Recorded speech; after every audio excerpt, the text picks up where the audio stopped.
For advertisement, call 8125893028. Our Gmail maxtvtelugu@gmail.com. Hi viewers, welcome to max TV. నేను మీ శిల్పారెడ్డి. కేసీఆర్ కి మళ్ళీ shock. Congress గూటికి చేరిన బీఆర్ఎస్ సీనియర్ నేత పోచారం శ్రీనివాసరెడ్డి. పరిస్థితి చూస్తుంటే కేసీఆర్ సార్ కి రోజులు అస్సలు మంచిగా లేనట్లు ఉంది. అధికారం కోల్పోయినప్పటి నుంచి బీఆర్ఎస్ కి దెబ్బల మీద దెబ్బలు తగులుతూనే ఉన్నాయి. ఇప్పటికే కడియం శ్రీహరి, దానం నాగేంద్ర, తెల్లం వెంకట్రావు వంటి బడా నేతలు చాలా మంది బీఆర్ఎస్ని వదిలి కాంగ్రెస్ కండువ కప్పుకున్నారు.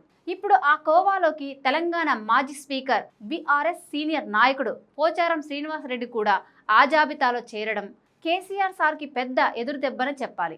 ఈరోజు తెలంగాణ సీఎం రేవంత్ రెడ్డి సమక్షంలో ఆయన కాంగ్రెస్ తీర్థం పుచ్చుకోవడం జరిగింది.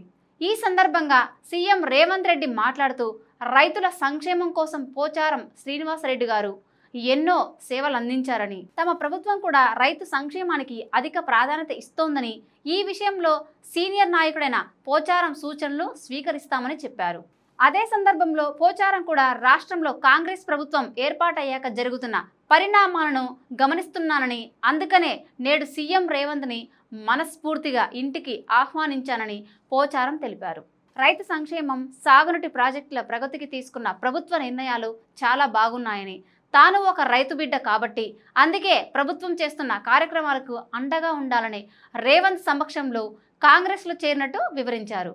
ఇదిలా ఉంటే నిన్న మొన్నటి వరకు నీ అసంటోడు లేడు అని కేసీఆర్ని పొగుడుతూ ఆయన ద్వారా పెద్ద పెద్ద పదవులు అనుభవించి ఇప్పుడు కాంగ్రెస్లోకి జంప్ అవ్వడం ఎంతవరకు న్యాయమని, రోజులు ఎప్పుడూ ఒకేలా ఉండవని, వచ్చేసారి మళ్ళీ బీఆర్ఎస్ఏ అధికారంలోకి వస్తుందని, అప్పుడు ఈ నమ్మక ద్రోహులు పనిపడతాం అని బీఆర్ఎస్ నేతలు హెచ్చరిస్తున్నారు.